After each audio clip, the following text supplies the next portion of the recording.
वे भी सुनो वचन, वे भी सुनो वचन। श्री सनंद गीता प्रकरण 4 चौपाई 77। सनंद प्रकरण 5 सनंद खोज की। पिया मैं विध विधतों को ढूंढिया,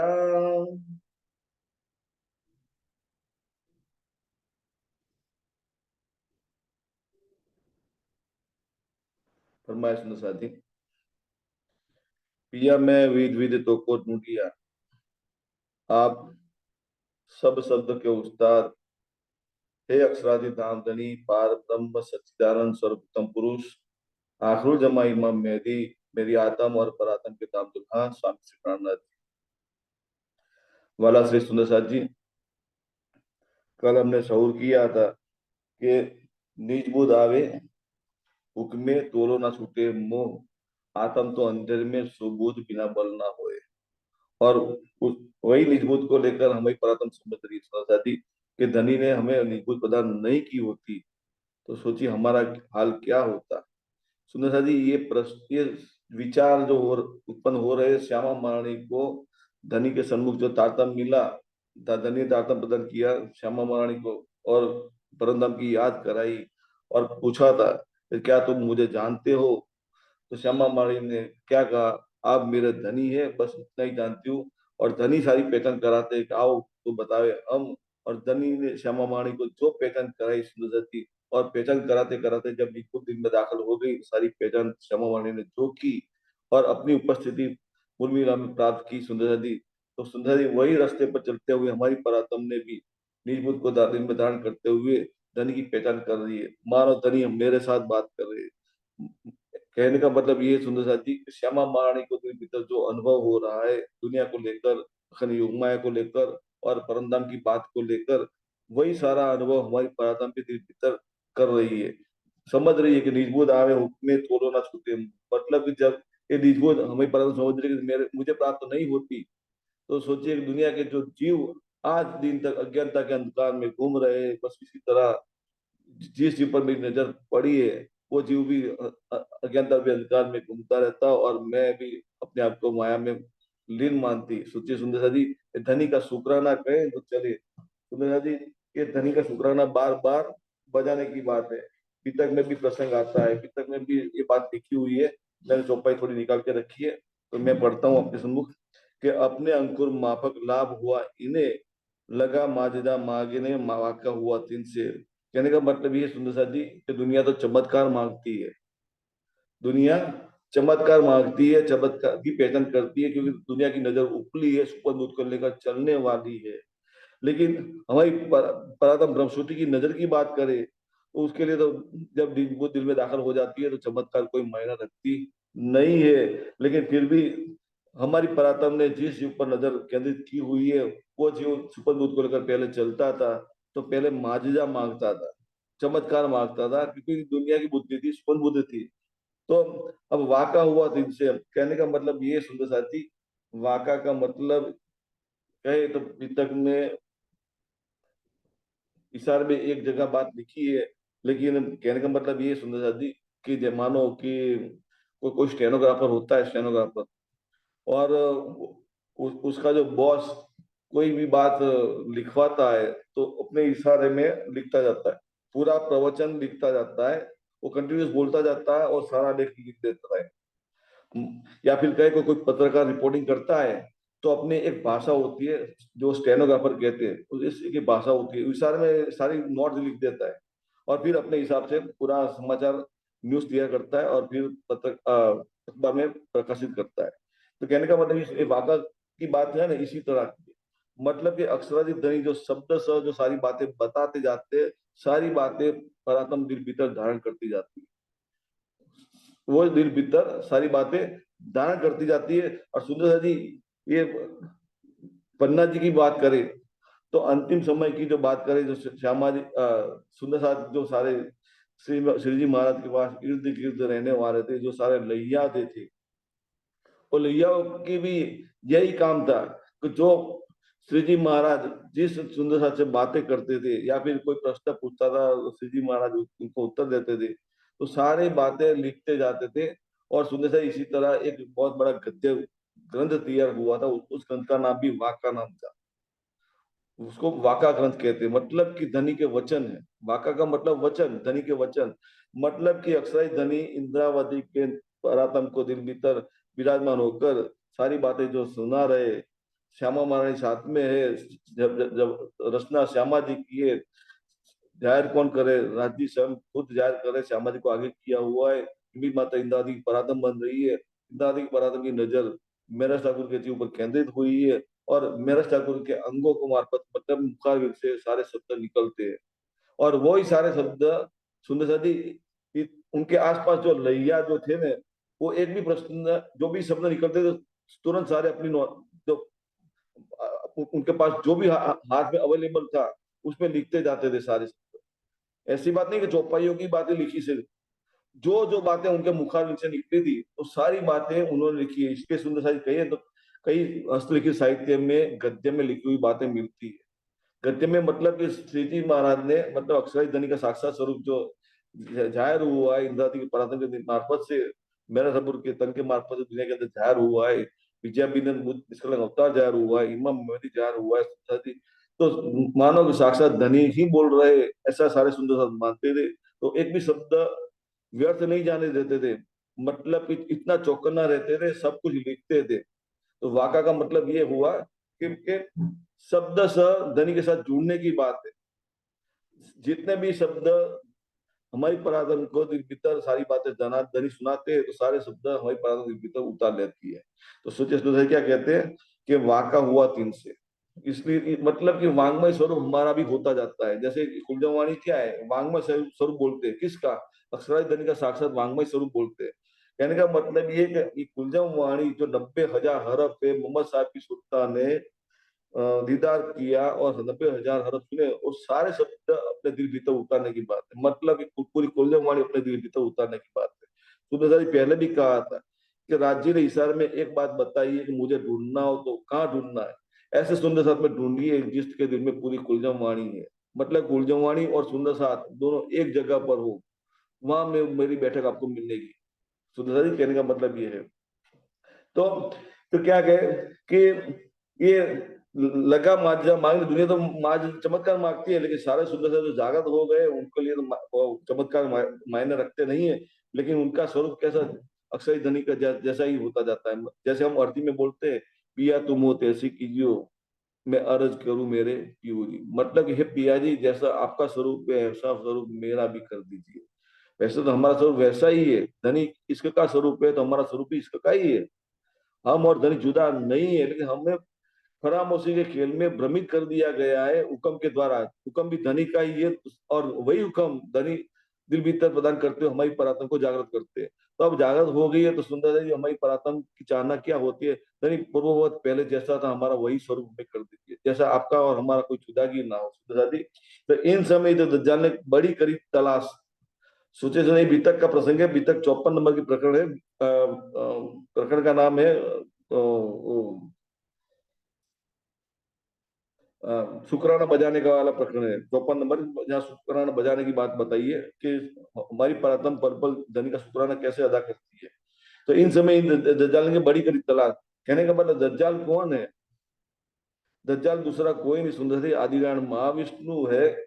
और आदिनारायण महाविष्णु और उनका ही अंश दुनिया के तमाम जीव सृष्टि है। सुंदर सारी सोची है, आदिनारायण महाविष्णु भी एक स्वयं एक जीव है, लेकिन उस जीव से उत्पत्ति होने वाले सारे दुनिया के तमाम जीव है। मत कहने का मतलब ये सुंदर सी, दुनिया की जीव सृष्टि और आदिनारायण महाविष्णु दोनों में कोई अंतर नहीं है। दोनों एक स्वरूप है, एक अंग स्वरूप है कहे तो चले। और ये तलाश करने की कारण क्या है सुंदर सी, आदिनारायण महाविष्णु की प्रकृति कहे तो कैसी है कि उसको कोई छोड़ के जा ना जाए, अखंड की तरफ चला ना जाए। क्योंकि कुरान के अंदर क्या बताया है कि अजा दिल को लानत मिली है, और लानत के कारण उसने क्या कह दिया था कि आपकी रूह मेरे दुनिया में आएगी तो मैं उसको गुमराह करूंगा और आपके पास वापिस आने नहीं दूंगा। सुंदर साई धनी ने एक तरफ उसको ये हुक्म दे दिया है कि तू मेरी रूह को गुमराह करना है, और मैं अपनी रूह को जागृत भी करूंगा। कल दृष्टांत सुना था ना, चोर को कहते हैं चोरी कर और पुलिस को कहते हैं उसको पकड़ ले। बात यही है। लेकिन कहने वाला कौन है? साक्षात दाम के धनी है, दूसरा कोई नहीं है। लेकिन अजाजिल को हुक्म क्या कर दे दिया है कि तुझे दुनिया में जाकर बादशाही करना है और मेरी रूह जो तेरी दुनिया में आएगी उसको तुम्हें गुमराह करना है। मतलब ये वो धनी का हुक्म ही का पालन कर रहा है, लेकिन उसकी बुद्धि उलट कर दी है, फरामोश कर दी है। किसकी? अजाजी की। बाकी अजाजी फरिश्ता तो नूरी फरिश्ता है। ऐसी बात नहीं सुनाई उसने, एक जगह भी ऐसी नहीं छोड़ी कि जहां उसने धनी का सेजदा ना बजाया हो। तो वो अपने काम में खबरदार है। उसको अखंड की पहचान नहीं है, जागृत बुद्धि उसके पास नहीं, इसलिए गुमराह हुआ है। वो भी जागृत बुद्धि को ढूंढने की कोशिश कर रहा है। लेकिन उसका ही एक अंश कहे सुंदरसाई होती है, हमारी परात्मी नजर जिस शिव पर पड़ी है उस शिव की बात करे तो उस शिव को जागृत बुद्धि मिली है और अपनी दृष्टि अखंड की तरफ कर ली है। और सारी पहचान जीव कर रहा है, जो आदिनारायण महाराज ने पहचान नहीं की है वही जीव हमारा पहचान कर रहा है। सोचे सुंदर कितनी बड़ी बात। ये किया कराने वाले साक्षात धाम के धनी है। तो ऐसे जीवों को ढूंढने की बात है। कौन ढूंढ रहा है? तो क्या कहते हैं, इन समय इत दज्जाल ने बड़ी करी तलाश। तो दज्जाल यही ढूंढता है कि ऐसा कोई जीव दुनिया में ऐसा काबिल ना हो जाए जो मुझसे बड़ा ना हो जाए। मुझसे बड़ा नहीं होना चाहिए, उसकी फितरत ही है, क्योंकि गुमराह करना है किसको? हमारी पराधन को गुमराह करना है। तो राखे मोमिन को पनाह में बानी दज्जाल की आस। सुधा जी, ये पनाह में किसने रखा है? हमारे धनी ने ही हमारी पराधन को पनाह में रखा है, अपनी पनाह में रखा है।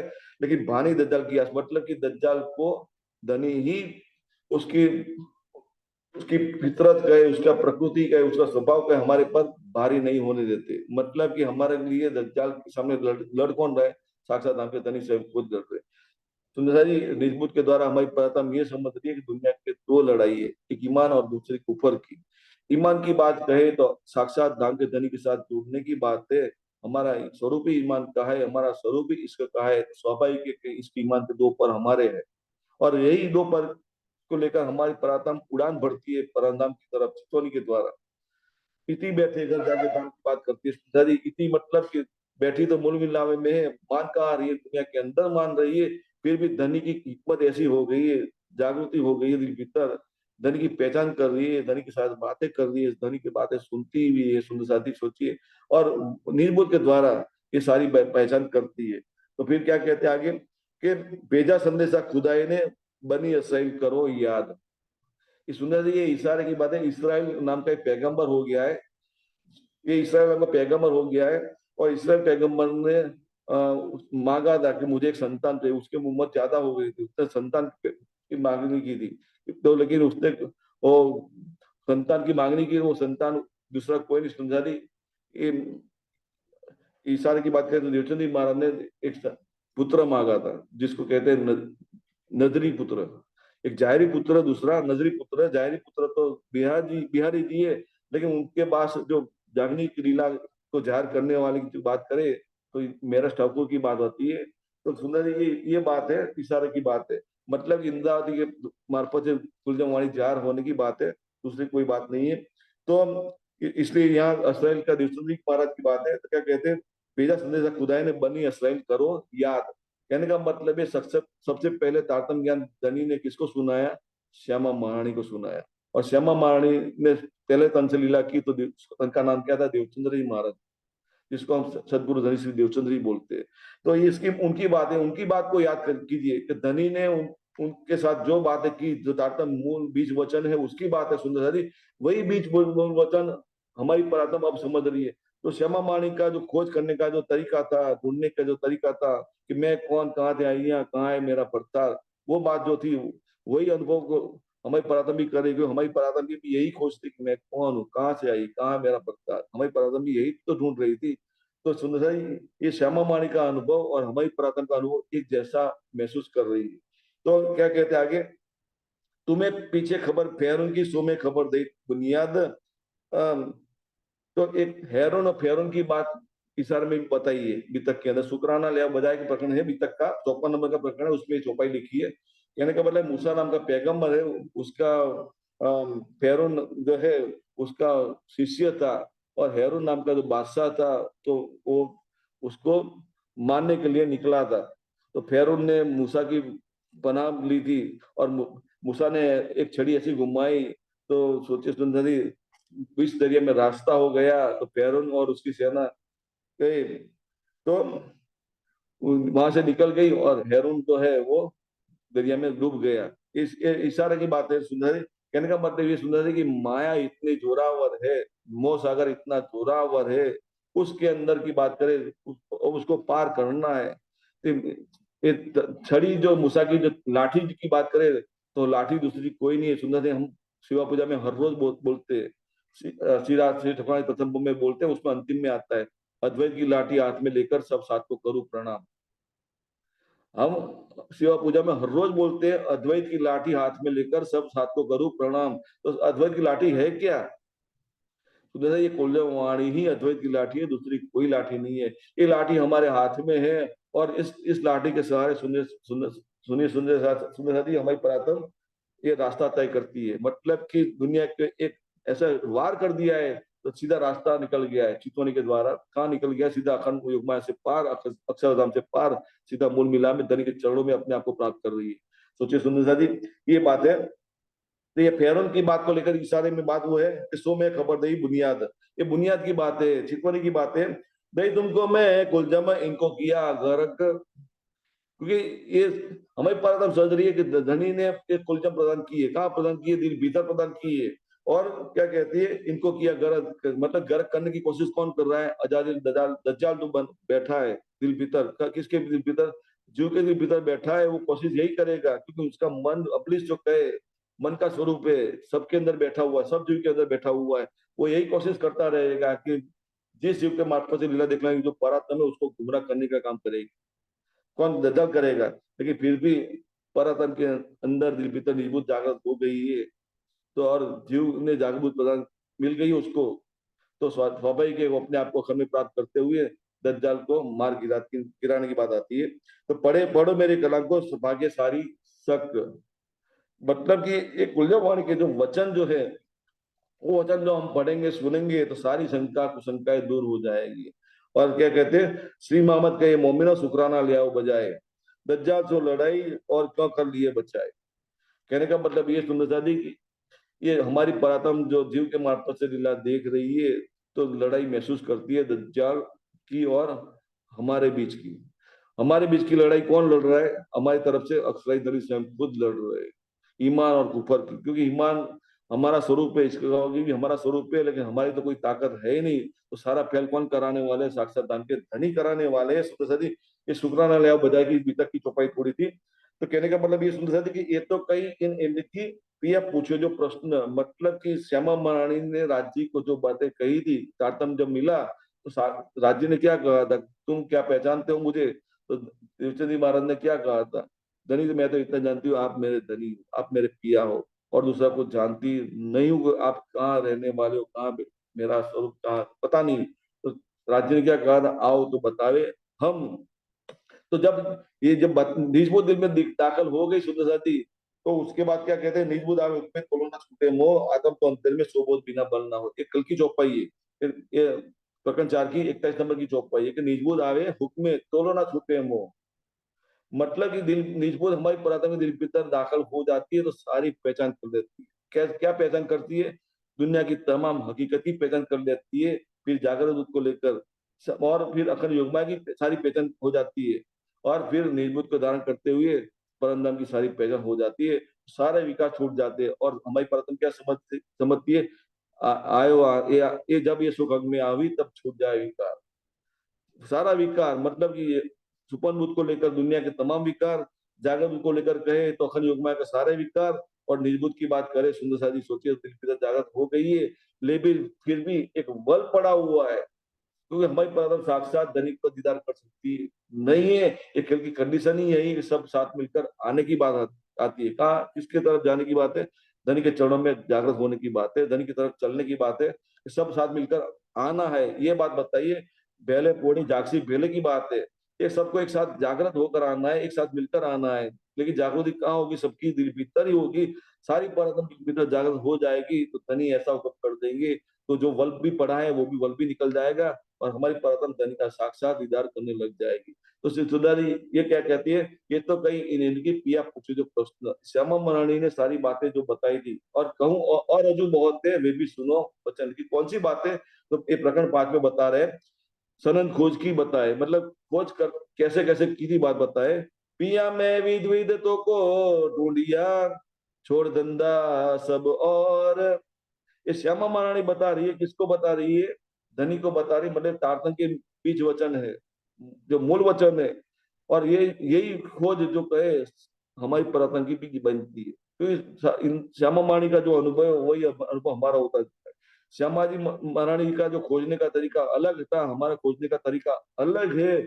श्यामा महारानी ने धनी ने ही तारतम देकर जागृत किया, जागृत प्रदान की, निगूत प्रदान कर दी दिन में, और परंदम में जागृत कर दिया, निर्भीता जागृत हो गई है। तो हमारी परातम ने भी सोचे समझदारी यही अनुभव करती है, धनी ने ही निगूत प्रदान कर दी, सारी पहचान करा रहे। हमारी खोज दुनिया की तरफ से पूरी हो गई है, लेकिन अब खोज क्या बनी है, साक्षात जागृत होने की, कैसे भी करते हो जागृत हो जाए वही बात बनती है। लेकिन हमारी परातम तड़प रही है। ये पांचवा नंबर की पहली नंबर की चौपाई है कि पिया मैं विविधता को ढूंढिया, छोड़ धंधा सब और। दुनिया का तमाम धंधे सारे छोड़ दिए। तो धंधा करने का कारण क्यों होता है, नफा करने की बात होती है। सोचे सुंदर जी, दुनिया का जितना भी धंधा रोजगार हम करेंगे, तो धंधा रोजगार करने की बात क्यों होती है कि हमारा गुजरान होता है। गुजरान होता है तो कहाँ होता है, दुनिया के भीतर का होता है, दुनिया के अंदर का गुजरान करने की बात होती है। लेकिन अब दिल में जागृति आ गई है, जीव जागृत हो गया है, जागृत उसको लेकर अखंड की तरफ दृष्टि बना ली है, और जीव के मार्फत से लीला देखने वाली हमारी पुरातन की बात करें, हिंदू को धारण करते हुए अब धनी का दीदार करती है, धनी की सारे बातें करती है, धनी की बातें भी सुनती है। तो सोचे सुंदर सारी, अब हमारा धंधा क्या हो जाता है, हमारा धंधा रोजगार क्या होगा। धनी का सुख प्राप्त करने का ही होता है, धनी के चरणों में लगे रहने की बात होती है। इसलिए क्या कहते हैं, पिया मैं विविधता को ढूंढिया, छोड़ धंधा सब और।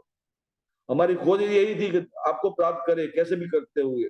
पूछत फिरो सुहागनी, कई कोई बताए पिया ठोर।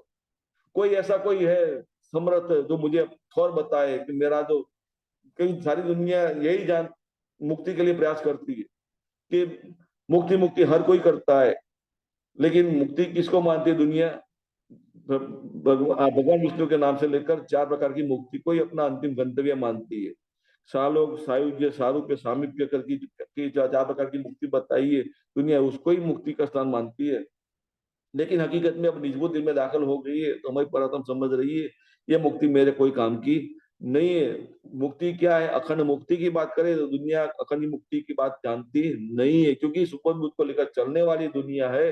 तो स्वाभाविक है अखंड में उनकी दृष्टि गई नहीं है। तो सारी दुनिया किसको मुक्ति मानती है, विष्णु भगवान को लेकर अखंड की 4 प्रकार की मुक्ति को अपना मानती है। हकीकत में जब जागृत बुद्ध मिल जाती है जीव को, तो जीव भी समझ लेता है ये मुक्ति मेरे लिए काम की नहीं है। सिर्फ धनी के चरण, अक्षय धनी का चरण पकड़ के चलूंगा तो मैं अखंड युग में 8 विश्व में से पहली विश्व में जाऊंगा। सोचे सुंदर ये दावा करता है, कौन, जीव करता है। दावा क्यों होता है, उस जीव के मार्ग से लीला देख कौन देख रही है, परात्म देख रही है, बोल परम धाम में बैठे बैठे। लेकिन सुंदर है ये जीव की जो रहनी जो दिखाई देती है, कहाँ दिखाई देती है, धनी की नजर में दिखाई देती है। धनी ने कालमाया ब्रह्मांड अपनी नजर में खड़ा कर दिया है, उस ब्रह्मांड के अंदर जीव ये लीला करता हुआ दिखाई दे रहा है। और जीव का अटैचमेंट हमारी परात्म का ऐसा हो गया है, मानो उस जीव के मार्फत से मैं ही लीला कर रही हूँ। लेकिन अब जागृति भीतर हो गई है, समझ रही है कि मैं तो लीला नहीं करती हूँ, सारी लीला करवाने वाले कौन है, साक्षात आपके धनी है। तो क्या कहती है, पूछत मेरा मेरा सुहागनी, कोई बताए पिया। क्योंकि दुनिया की तरफ देखते हैं तो दुनिया की तमाम हकीकत पहचानने में आ गई है कि सुपन उसको लेकर चलने वाली है। तो स्वाभाविक है कि अखंड की तरफ एक भी जीव ऐसा बताओ कि जो अखंड की तरफ दृष्टि की हो, कोई नजर में आता नहीं है। सुंदर सारी, लेकिन अब जिस जीव के मार्फत से हमारी परात्म लीला देख रहे हैं, तो अपने आप को धनी को दिव्यता प्राप्त कर लिया है। सोचे सुंदर सारी अपने आप को सुहागिन मानती है, सौभाग्यशाली मानती है।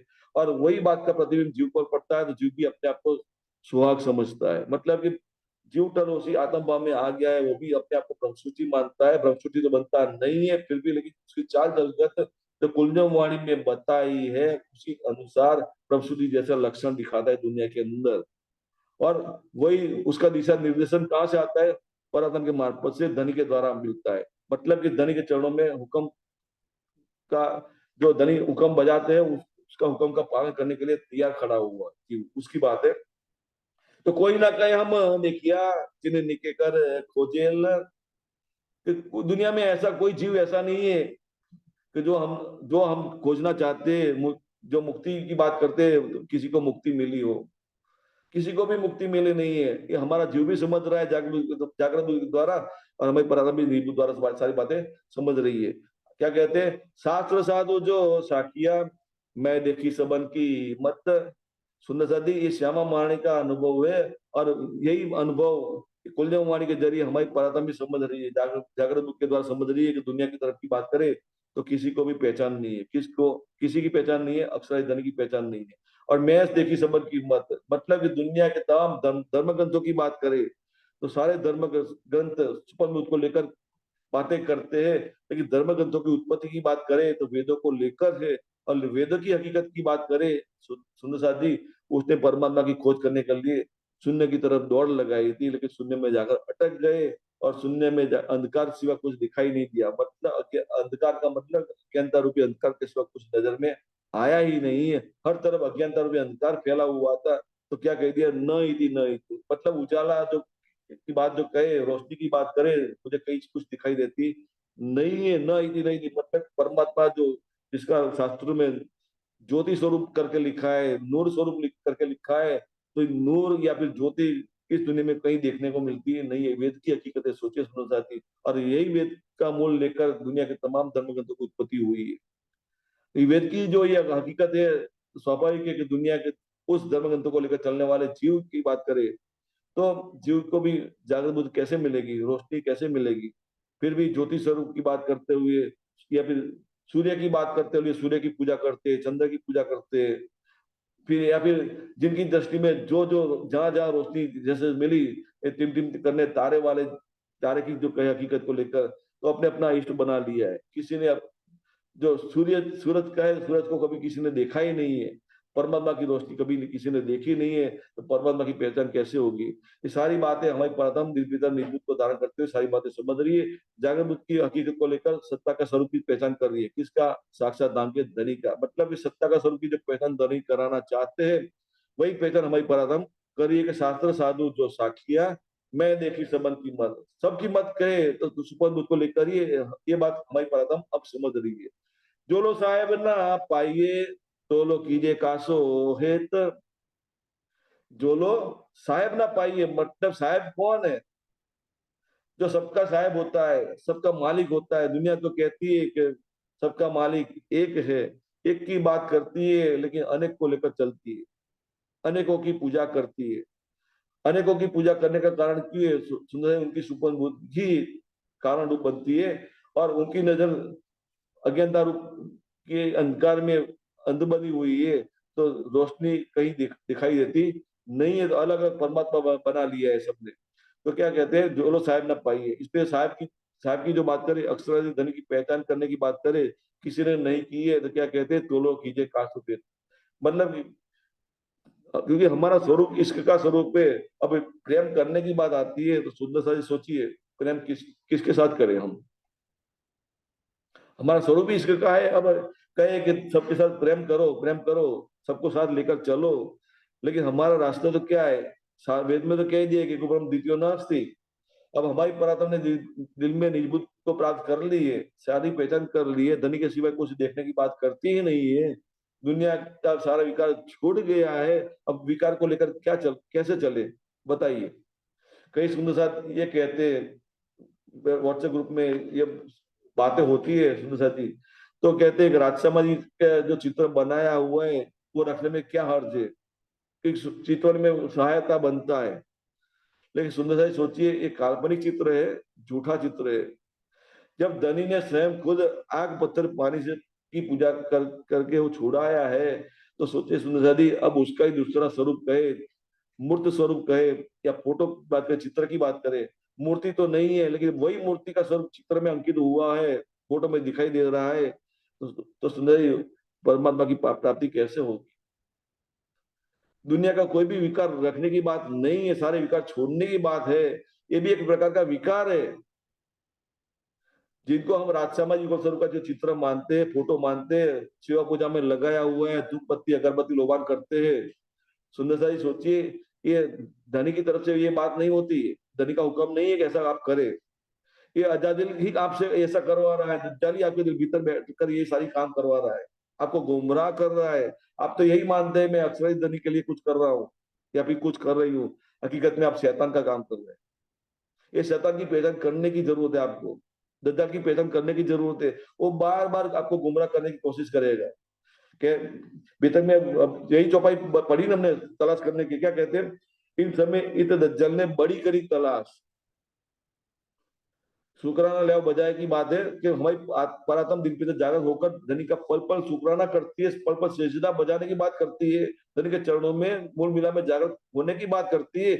अब विकार रखने की बात कहाँ आएगी, सोचिए सुंदर साथी।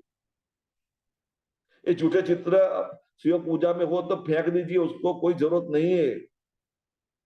ये जो सारा श्रृंगार बताया चित्र किसी कलाकार ने, चित्रकार ने अपनी कल्पना से बनाया हुआ है। कल्पना भी अपनी दुनिया की बुद्धि को लेकर ही बनाया हुआ है, श्रृंगार भी दुनिया की बुद्धि को लेकर, यहाँ का मसाला लेकर बनाया हुआ है। लेकिन साक्षात दाम के धनी की बात करें तो यहाँ का मसाला कोई काम आने वाला नहीं है। हमारी पराधम के लिए धनी का स्वरूप क्या है? हमारी पराधम के लिए धनी, हमारी पराधम को दिल पर जो दीदार देते हैं वही दीदार हमारी पराधम के लिए सही होता है।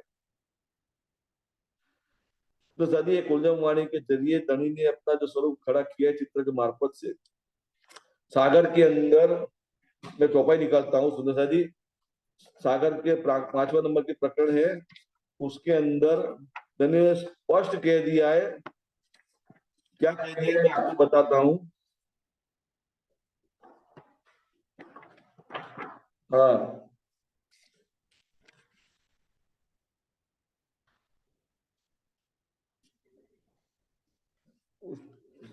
ये 5वां नंबर का जो प्रकरण है ना सुंदर सा जी, ये महाकारण का प्रकरण है कि जब इंद्रावती के मार्फत से धनी ने अपना स्वरूप जाहिर करने के लिए शुरुआत की, सबसे पहले अपना स्वरूप दुनिया के अंदर जाहिर करने की बात तो कही, उसका प्रकरण है, मंगलाचरण का प्रकरण है।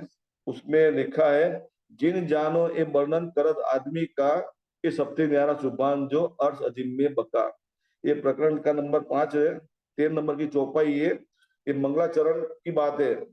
नाम प्रकरण का नाम भी आपको बताऊं, लिखा है, सागर चौथा जुगल किशोर का श्रृंगार, श्री राजी का श्रृंगार मंगलाचरण का नाम लिखा हुआ है। उस पे 13 नंबर की चौपाई है, जिन जानो ये वर्णन कर आदमी का, मतलब कि ये मत जानो कि आदमी के स्वरूप का वर्णन हो रहा है।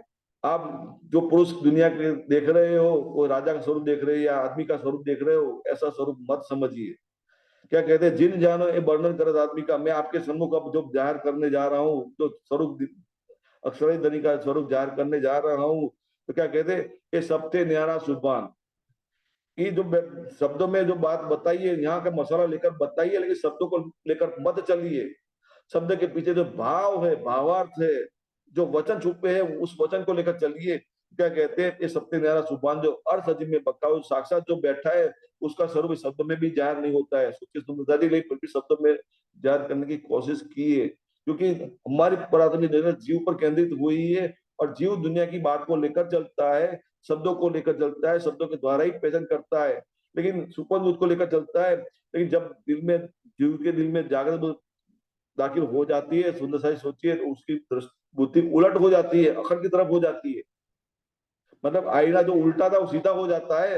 अब उसमें प्रतिबिंब क्या पड़ेगा, समझिए कि आप आरसी लेकर खड़े हैं, एक तरफ आरसी है और उसके पीछे का भाग जो है उसको कुछ दिखाई देता नहीं है, बराबर। अब अरीसा उल्टा कर दिया है तो स्वाभाविक है आपका प्रतिबिंब उसको दिखाई देगा नहीं, आपको अपना प्रतिबिंब नहीं दिखाई देगा। दिखाई क्या देगा, जो अरीसा आरसी जो उलट हुई है तो स्वाभाविक है कि पीछे वाला दृष्टा उस पर पड़ता होगा। अब आरसी को घुमा दीजिए, आरसी आरसी को घुमा देंगे तो अपनी तरफ हो जाएगा, स्वाभाविक है दर्पण में हमारा स्वरूप नजर में आएगा।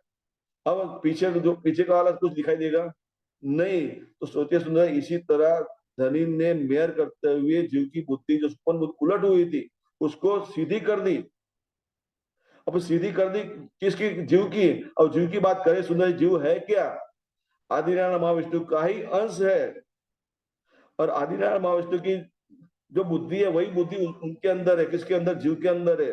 और आदिनारायण महाविष्णु की बात करें, उसको भी गुमराह किया हुआ है। आदिनारायण महाविष्णु की बुद्धि उलट कर दी है किसने? धनी ने हुक्म देकर खड़ा कर दिया है कि तुम्हें गुमराह करना है। किसको? हमारी परात्म की जो नजर दुनिया के अंदर तेरे जीव के मार्फत लीला देखेगी, क्या करेगी, उसको तुम्हें गुमराह करना है। तो स्वाभाविक है कि अजादिल विष्णु जो परम अरसे अजीम में रहने वाला है, उसकी दृष्टि गुमराह कर दी, उलट कर दी थी, मतलब दुनिया की तरफ कर दी थी। तो सोचिए कि उसकी जागृत बुद्धि है, तो जागृत बुद्धि दुनिया की तरफ हो गई, तो सपनों में अपने आप को देखने लगा, तो क्या कहलाई? बुद्धि उसकी सुपर बुद्धि कहलाई। और वही आदिनारायण महाविष्णु का अंश एक जीव है, जिस जीव के मार्फत हमारी परात्म लीला देख रही है। तो वो जीव की बुद्धि को उलट कर दी, मतलब कि अब दृष्टि सीधी हो गई तो अखंड की तरफ देखने लग गई।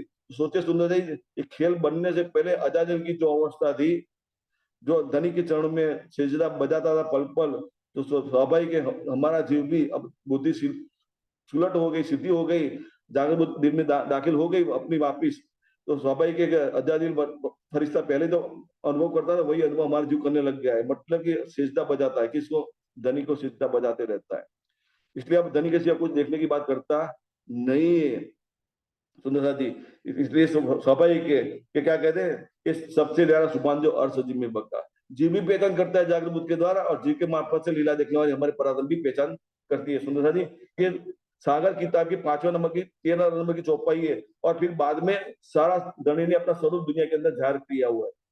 सागर में सबसे पहला स्वरूप अपना दुनिया के अंदर जाहिर किया।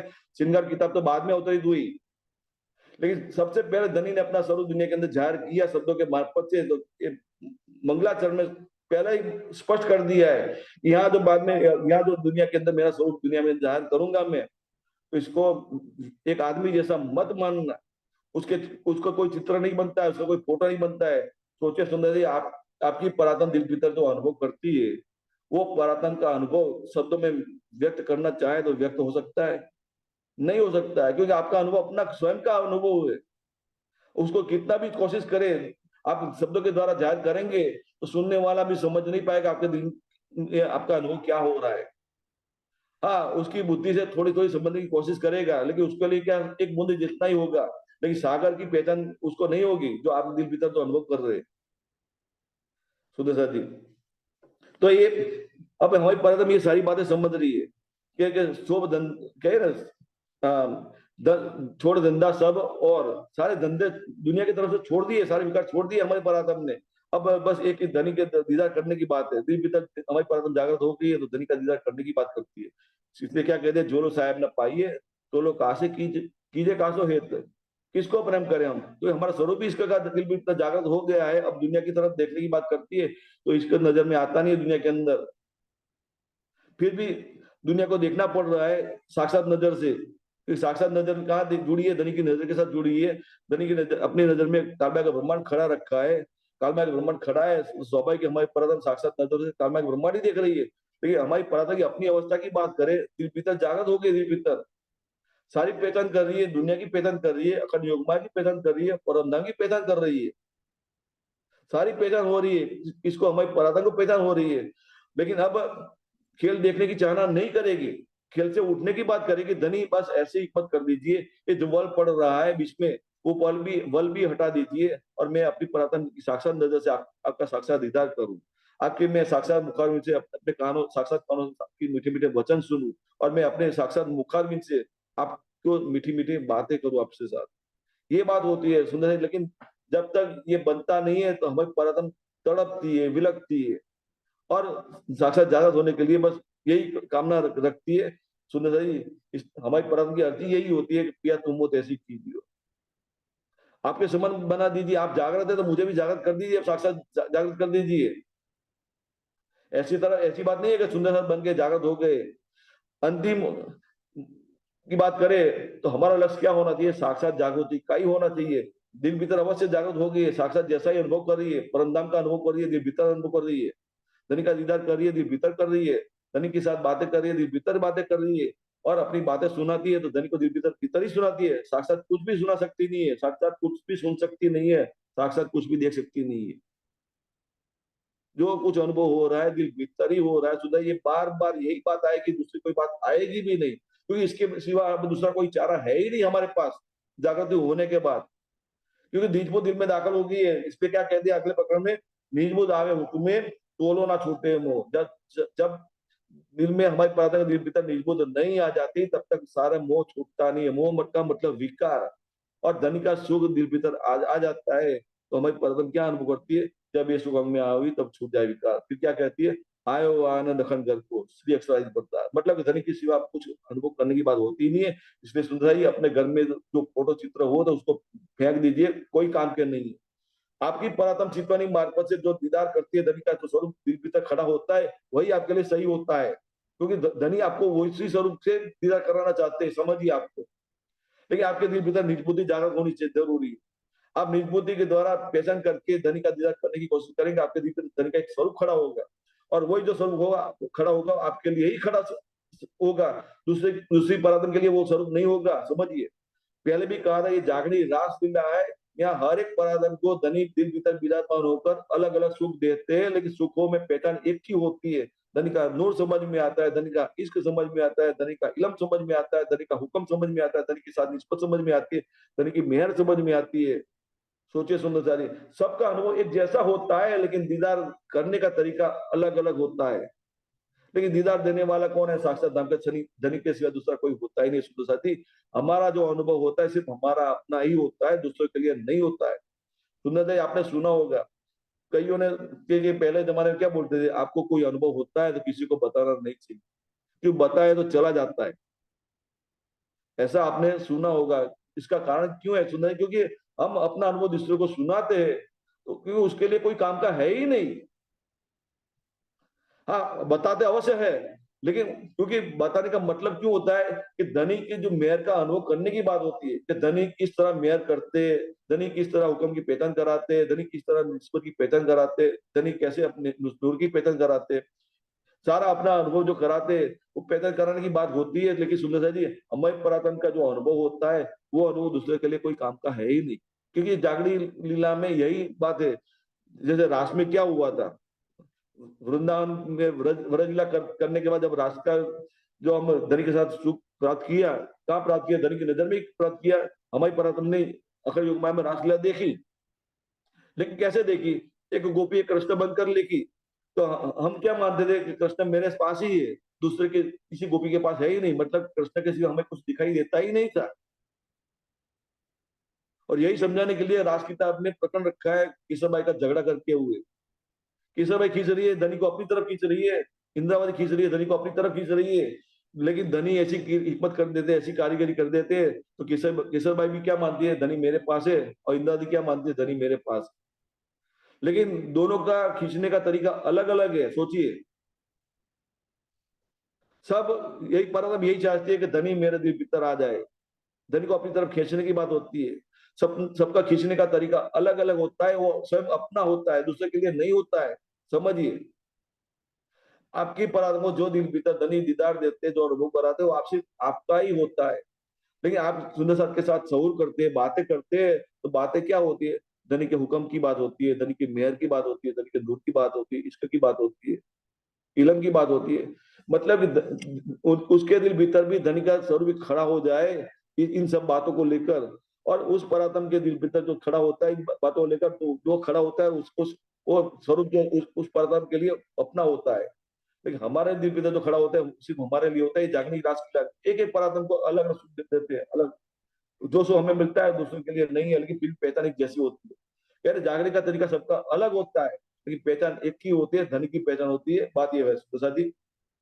तो छोटे बड़े जिन खोजिया न पाया करतार, अब दुनिया की तरफ की बात करें तो सारी पहचान हमारी परातन कर रही है, क्योंकि क्योंकि ये छोड़ने की बात है। ये पहचान करने का मतलब क्यों है सुनता जी, सारी चीजें छोड़ने की बात है। अब क्योंकि ये आशा रखती नहीं कि इसको मुझे कोई जरूरत है ही नहीं।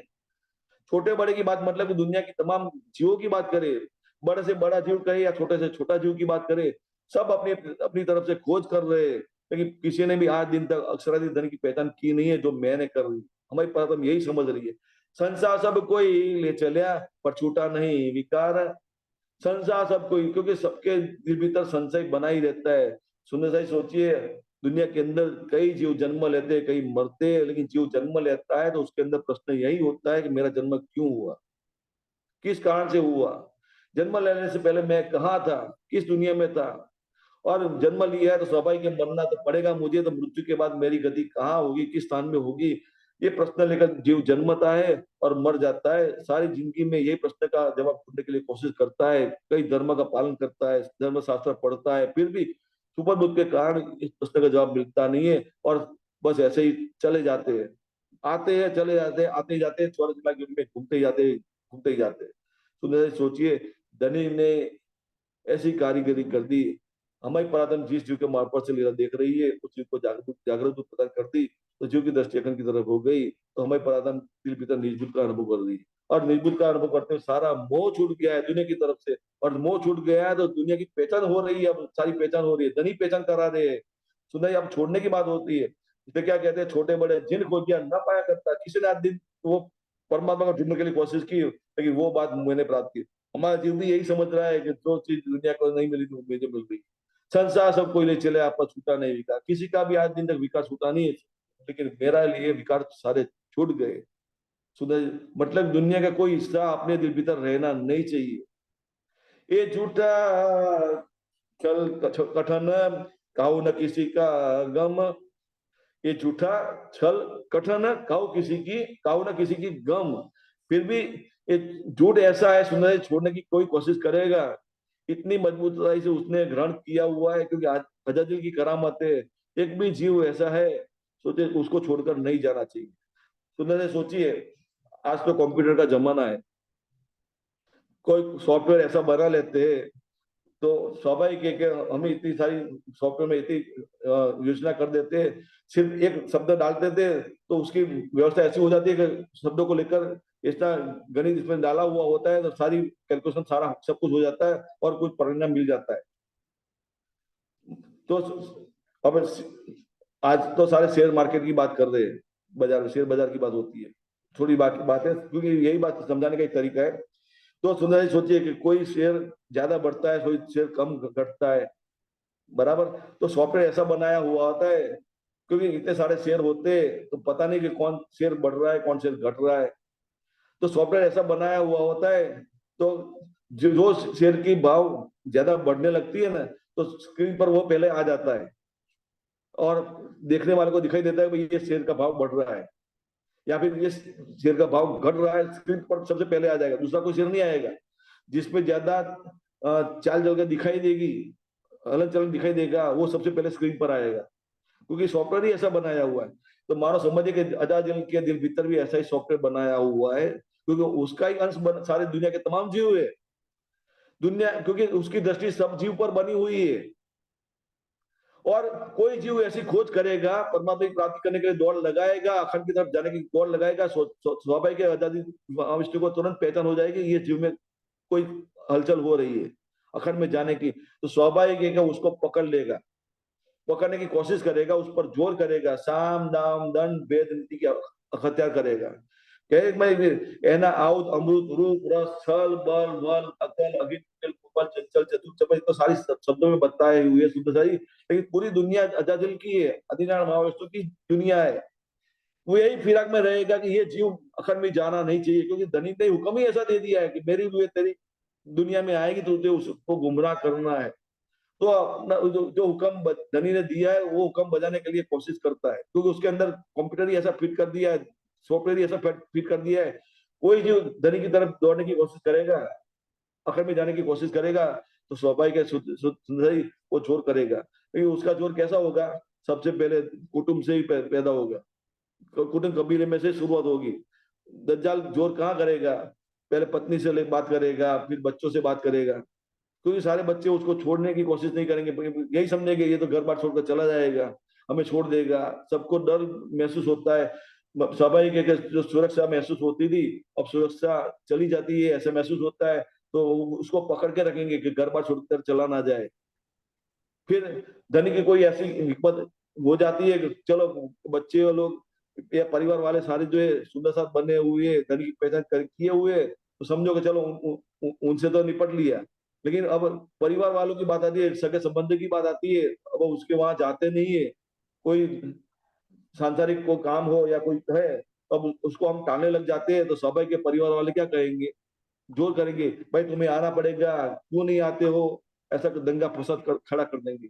या फिर वो कोई देवी देवता को मानेंगे कि आपको पूजा पूजा में आना पड़ेगा, अब रिश्ते के नाते आपको जाना पड़ेगा, आप प्रसाद नहीं लेंगे तो आप क्या बोलेंगे, प्रसाद क्यों नहीं लेते हो भाई, और प्रसाद नहीं लेते हो उसी बात को लेकर दंगा फसाद करेंगे। प्रसाद लेने के नहीं लेने का मतलब सुना जी, ऐसा जरूरत है कि प्रसाद खाने की चीज खराब होगी, लेकिन हमारी फितरत क्या होती है कि दुनिया जो कर रही है सारे झूठ कर रही है, झूठ को छोड़ने की बात आती है। बाकी वो खाने की वस्तु से कोई घृणा नहीं है, सुन सोचिए। लेकिन अब हमारी फितरत यही हो जाती है कि जो कुछ होता है धनी को लेकर ही करने की बात आती है। तो इसी तरह परिवार वालों से या फिर मित्रों सगा संबंधी की बात आती है, फिर अगल बगल में पड़ोसी और पड़ोस, फिर मोहल्ला, फिर गांव, शहर, और फिर देश की बात आती है, और फिर दुनिया की बात आती है। तो सुने इसी तरह कहे तो तमाम जीवों से दुश्मनी मोड़ लेने की बात आती है। लेकिन दुश्मनी कौन कर रहा है, आजादी फरिश्ता ही कर रहा है। इसके साथ, जीवों के साथ कोई जीव जागरूक को लेकर चलने की कोशिश करता है, जीव को खींचने की कोशिश करेगा। लेकिन हमारा जीव जागरूक को लेकर इतना विश्वास को लेकर खड़ा हो गया है कि मान, क्योंकि यही पहचान हो गई है, उसको विश्वास हो गया है कि ये तारतम लोग को लेकर मैं चलूंगा तो स्वाभाविक है मैं पहली बीच पे जाऊंगा। खुलजवाणी में यही तो लिखा है, विश्वास करिए दौड़ से जे तारतम का फल ले से तारतम का फल है क्या, घर सिद्धाम और श्री कृष्ण। प्रकाश गुजराती में ये बात अवश्य लिखी है, लेकिन प्रकाश गुजराती का अवतरण जागृत बुद्धि की बातें है, निजबुद्धि की बातें नहीं है। भले निजबुद्धि के द्वारा अवतरण हुआ है, लेकिन देवचंद्र जी महाराज ने अपने हयाती काल में जो जो बातें बताई थी वही बातें सारी प्रकाश गुजराती में लिखी हुई है। लेकिन जब निजबुद्धि को जाहिर करने का हुक्म हो गया, क्योंकि जागृत बुद्धि की तमाम बातें अवतरित हो गई, और फिर अब निजबुद्धि की बातें अब जाहिर करने की बात आई, सोचिए तो सबसे पहला काम क्या करवाया, जो प्रकाश गुजराती किताब थी, कलश गुजराती किताब थी, जो देवचंद जी महाराज की सारी बातें है थी लिखी है उसमें, वो सारी बातों को निजबुद्धि के द्वारा फिर से अवतरित करवाई।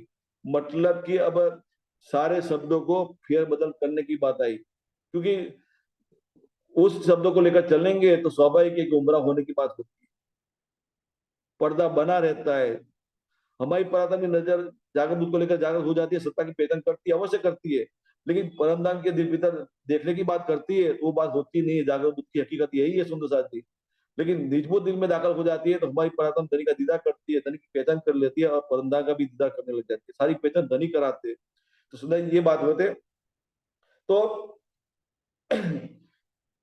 तो ये प्रकाश हिंदुस्तानी का वही प्रकरण आप पढ़िएगा, जिस प्रकरण में प्रकाश गुजराती 33 नंबर का प्रकरण है उसमें लिखा है, गढ़ श्री धाम और श्री कृष्ण ये फल सार्थक और तारतम करके लिखा है। लेकिन यही प्रकरण की चौपाई प्रकाश हिंदुस्तानी में देखिएगा तो उसमें नाम सारे हट गए, सिर्फ बात क्या लिखी है, अक्षरातीत। मतलब कि शब्द में उसका वर्णन नहीं होता है, कहने का भाव ये है। और अक्षरातीत हकीकत क्या है, अक्षर से परे जो होता है उसको ही अक्षरातीत कहते हैं।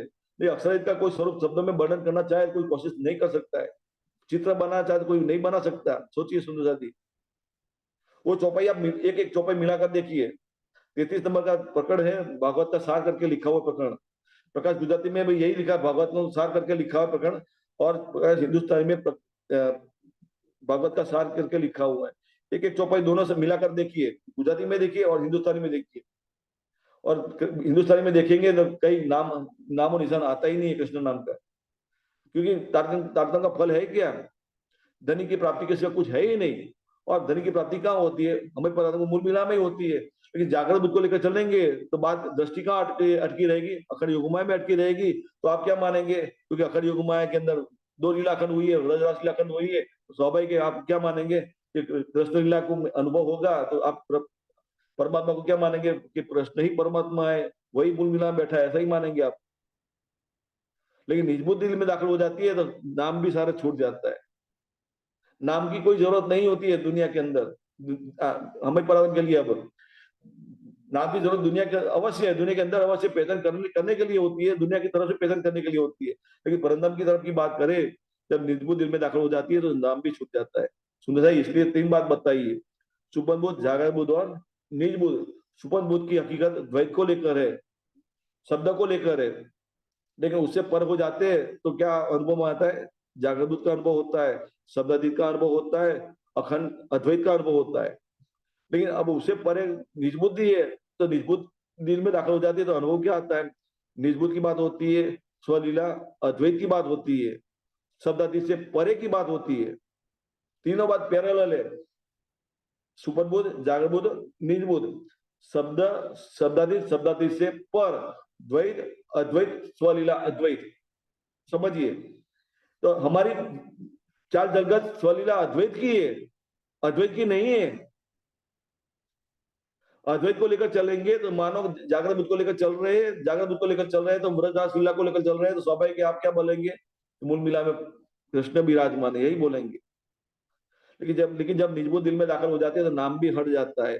कहने का मतलब हमारी दृष्टि मूल मिला में जागृत हो जाती है, ध्वनि की पहचान करती है। अब दुनिया की कोई हकीकत नजर के सम्मुख रहती है, सारा विकार छूट जाता है, दुनिया की तरफ से भी छूट जाता है, अखंड योगमाया का सारा विकार भी छूट जाता है, और एकमात्र दृष्टि परमधाम तक की हो जाती है। सुंदर जी, तो ये पहचान करने की बात है।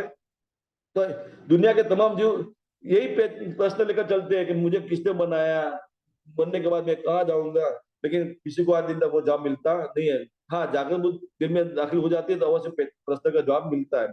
संसार सबको ले चला पर छूटा नहीं विकार, ये झूठा छल कठन काऊ न किसी की गम। इसलिए क्या कह दिया?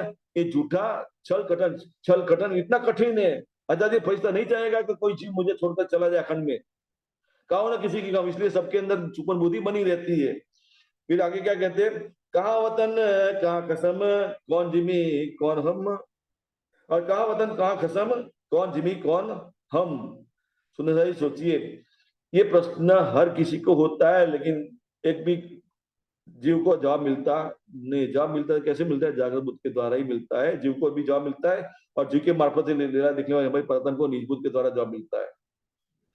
हमारी परातम को जागृत बुद्ध के द्वारा जवाब मिलता नहीं है, समझिए। तातम के द्वारा जागृत बुद्ध अवश्य प्रवेश कर जाती है, लेकिन प्रवेश किसके अंदर प्रवेश कर जाती है? जीव के अंदर प्रवेश कर जाती है। तो जीव की बुद्धि जो उलट थी वो सीधी हो जाती है, क्योंकि जीव अजादिल का ही अंश है। तो अजादिल का जो अपनी असल अवस्था थी वही अवस्था जीव प्राप्त कर लेता है, मतलब कि अक्षर अक्षर ब्रह्म का नूर की पहचान कर लेता है। अक्षर ब्रह्म की जो बुद्धि, जागृत बुद्धि, वही बुद्धि अजादिल की बुद्धि थी पहले, लेकिन धनी ने एक खेल दिखाना है, सत्ता का स्वरूप की पहचान करानी है, स्वाभाविक है उसको बुद्धि उलट कर दी थी, दुनिया की तरफ कर दी थी। सुमन बुद्ध की हकीकत को प्राप्त कर लिया था, तो स्वाभाविक है दुनिया के तमाम जीव सुमन बुद्ध को लेकर ही चलने वाले हैं। लेकिन उसमें से जिस जीव पर हमारी परात्म की नजर पड़ी है, उस जीव की बुद्धि धनी ने उलट कर दी, मतलब सीधी कर दी अपनी तरफ से। चौपाई में इसलिए तो क्या है ना कि इन उल्टी से उल्टाएंगे पिया प्रेम करे संग। तो सुंदर है, ये पहली विधि कहाँ होती है? जीव की तरफ से होती है। जीव की बुद्धि जो उलट थी वो सीधी हो जाती है, अखंड की तरफ हो जाती है, तो स्वाभाविक है हमारी पुरातन जीव के मार्फत से देख रही थी, तो हमारी निज बुद्धि जो है वो भी अपने आप को वही सुपर बुद्धि का अनुभव मानती थी, तो वो सीधी हो गई, तो जागृत बुद्धि का अनुभव करती है। लेकिन दिल में निज बुद्धि दाखिल नहीं होती है, तब तक अनुभव क्या करती है? अखंड योगमा का ही अनुभव करती है। परम का अनुभव कोई होता नहीं है, दीदार करने की बात आती है वो होता नहीं है। लेकिन जब जैसे ही निज बुद्धि दिल में दाखिल हो जाती है, तो स्वाभाविक है धनी का दीदार तुरंत कर लेती है हमारी परात्म। धनी का साक्षात जैसा ही स्वरूप दिल में प्राप्त कर लेती है, मानो कि परमधाम पूरा याद आ जाता है, दिल भीतर खड़ा हो जाता है, दिल भीतर। क्योंकि जो पहले देखा है, वो जो देखा है वही दिल पे खड़ा हो जाता है। और अब छटपट आती है, तड़प दी है, क्योंकि साक्षात देखने की बात आती है तो साक्षात देख सकती नहीं है, सुधा ये बल पड़ा रहता है। ये अनुभव जब तक ये खड़ा खत्म नहीं हो जाएगा, तब ये रहेगा अनुभव। ये देखी बाजी छलकी तो उल्टी रीत। सुंदर जी, हमें पता नहीं सारी पेतन करी है, सारी पेतन कौन करा रहे? धन ही भीतर करा रहे। सुंदर जी, बात क्या हो रही है? श्यामा महारानी ने धनी ने तारतम दिया, और तारतम देकर जो बातें कही थी वही सारी बातें, मतलब कि धनी ने भी हमारी परातम क्या समझ रही है? हमारी परातम को तारतम दे रहे, सारी पहचान करा रहे। श्यामा जी का जो अनुभव है वही अनुभव हमारा परातम का भी हो रहा है। ये देखी बाजी छलकी छलकी तो उल्टी रीत। समझ भी आ रहा है कि दुनिया उल्टी चाल चल रही है, और हमारी चाल कैसी है? अब दुनिया से उलट हो गई है। इसलिए कहते हैं कि वाणी मेरे पीयू की न्यारी जो संसार, इनमें सीधा दौड़ के कोई ना निक्ष्या जीत, कोई जीत सका नहीं। अब जीत किससे लेनी है? आजा दिल से ही जीत लेनी है। किसको? जीव को। जीव उसका ही अंश है, तो स्वाभाविक है कि उसको सबसे पहले जीत किसके सामने लेनी पड़ेगी? आजा दिल से ही लड़ना पड़ेगा उसके साथ। लेकिन जीव भी तो समर्थ तो नहीं है, लड़ा कौन रहा है? धनी स्वयं खुद जागृत बुद्धि देकर उसके साथ लड़ रहे हैं, जीव की तरफ से भी लड़ रहे हैं, हमें परात्म की तरफ से लड़ रहे हैं। क्योंकि सुंदर है, सारा खेल कहाँ खड़ा हुआ है? धनी की नजर में ही खड़ा है, धनी की इच्छा से खड़ा हुआ है, धनी की ही करामत है सारी। ये मायाचे उपनी मूल धनी थकी। तो धनी जो करवाना चाहता है वही होता है, जीव के मार्फत से भी वही होता है, हमारी परात्म की मार्फत से भी वही होता है। लेकिन अब जागृति हो गई है, तो जीव की जागृति जागृत बुद्ध को लेकर हो गई है, दुनिया की तरफ से जागृत हो गया है, अपने आप को खबर में खड़ा महसूस करता है। फिर भी सोचिए सुंदरादी, करामात ये है, उसने 5 तत्व का तन धारण किया है, वो तन दुनिया के अंदर लीला कर रहा है, जागरण लीला में शामिल है। दुनिया का बीच रहते हुए भी अपने आप को दुनिया से अलग मान लिया है। जल में नहीं है, कोरे रहे है, जैसी स्थिति अनुभव कर रहा है। कैद है, फिर भी बेकैदी की स्थिति अनुभव कर रहा है। कैद किसकी किसकी कैद में? अजादिल की कैद में है, लेकिन फिर भी जीव बेकैदी का अनुभव कर रहा है, और उसी जीव के मार्फत से लीला देखने वाली हमारी परात्म भी वही अनुभव कर रही है। सोचे सुन, जीव जब तक ये अनुभव करता नहीं है, तो हमारी परात्म की तो दिल भीतर ये अनुभव होता नहीं है। हमारी परात्म अनुभव की पहचान कैसे करती है? निज बुद्ध के द्वारा ही करती है, जागृत बुद्ध से अनुभव होता नहीं है। तो ये देखी बाजी छलकी तो उल्टी रीत, इनमें सीधा दौड़ के कोई ना निकसिया चीज, कोई नहीं जीत के निकल सकता।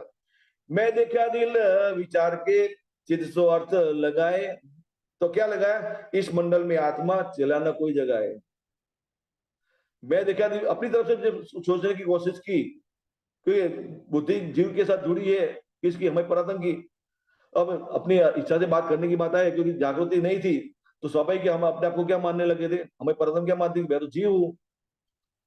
तो जब खोज करने की बात आती है, प्रकरण का नाम ही क्या है? सनद खोज की। तो मैं आपको ढूंढ रही थी, हे धनी, मैं आपको ढूंढ रही थी, अलग अलग धर्मों में ढूंढ रही थी, अलग जगह घूम रही थी, लेकिन मेरे दिल में तो यही विचार थे। अपने अपनी इच्छा से, बस अपनी बुद्धि से मैं अर्थ लगाती थी कि इस मंडल में आत्मा जला ना कोई सका है। मतलब कि मुझे जो ढूंढना चाहिए वो मुझे मिलता नहीं था। जब तक ये मिलता नहीं था तो मुझे चैन नहीं था, करार नहीं था। हर जगह मैं ढूंढती थी, हर जगह मैं पूछती फिरती थी कि मेरी आत्मा की शांति कैसे मिले। सुंदर, कोई मर जाता है तो हम यही बोलते हैं ना, उसकी आत्मा को शांति मिले, लेकिन शांति का मतलब मुक्ति कैसे मिले? बिना जागृत बुद्ध जीव को कभी मुक्ति मिलने वाली नहीं है। तो हमारी आत्मा यही सोचती थी, जीव को साथ बना हुआ है, सुपर वो दिल में काम कर रही है, तो हमारी परात्मा यही समझती, मैं भी जीव हूँ। तो दुनिया जैसी तरह परमात्मा को ढूंढने के लिए हर जगह घूमती रहती है, जिस चीज पर दृष्टि स्थिर हो गई उसको ही अपना परमात्मा मानने लग गई। तो मैं भी यही काम कर रही थी कि धनी आपने ही मेहर करी, आपका शुक्राना है धनी, आपने मुझे जागृत कर दिया। सुंदर सा सोचिए, ये बार बार पल पल धनी का शुक्राना बजाने की बात आती है। इस मंडल में आत्मा चलाना कोई सका है। समझ में आ गया मुझे कि चाहे लाख कोई कोशिश भी कर दे, किसी को भी अपनी आत्म के स्वरूप की पहचान नहीं होती है। इसलिए सुंदर पहला प्रकरण है, पहले आप पहचानो रे साधो, पहले आप पहचानो।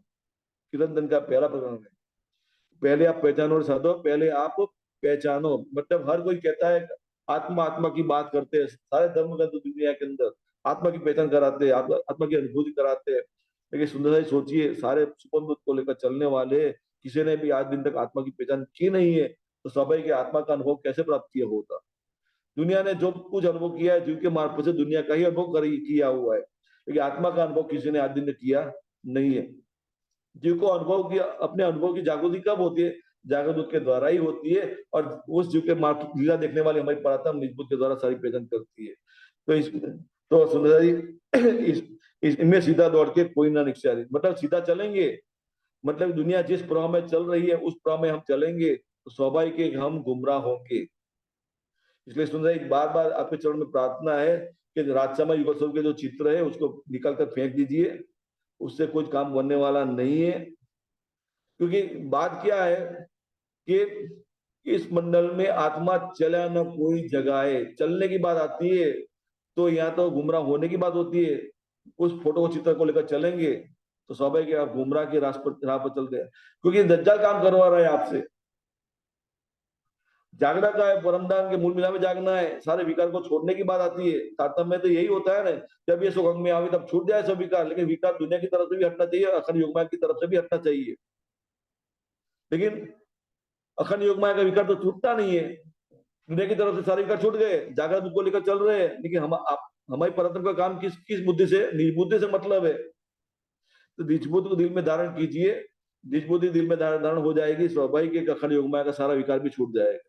मतलब ये फोटो चित्र भी छूट जाएगा, शब्दादि से पर की बात हो जाएगी, स्वलीला अद्वैत की बात आएगी। मैं और मेरा धनी दूसरा कोई नहीं है। हम ये अर्जी में यही तो बोलते हैं, पिया तुम मत ऐसी कीजिए। मतलब हर परातन दिलपतर निजबुद्ध के द्वारा यही अनुभव करती है, धनी मुझ में है और मैं धनी के अंदर हूँ। लेकिन साक्षात उठने की बात करें, वो अनुभव होता नहीं है, बल पड़ा रहेगा, छटपटाती रहेगी, तड़पती रहेगी। ये विरह की बात है सुंदर सा जी। पराता भी जानती है, दूसरा कोई जानता नहीं है। सुंदर सा जी यहाँ चौपाई दोहराते हैं कि चल्या न कोई जगह आए। सुंदर, ये 4 नंबर की चौपाई तक सौ रखते हैं। चल्या न कोई जगह आए, मैं देखा दिल विचार के, मैं देखा दिल विचार के, चित सो अर्थ लगाए, चित सो अर्थ लगाए। इस मंडल में आत्मा, इस मंडल में आत्मा, चला न कोई जगाए, चला न कोई जगाए, चला न कोई जगाए। बोलो श्री प्राणनाथ प्यारे की जय, धाम के धनी की जय। प्रणाम सुंदर जी। अब अगले शनिवार को हम मिलेंगे सुंदर जी। शनि रवि 2 दिन हमारा ये बैठक का रहेगा। प्रणाम जी। अगले शनिवार को 8 नंबर की चौपाई से शुरू करेंगे। प्रणाम।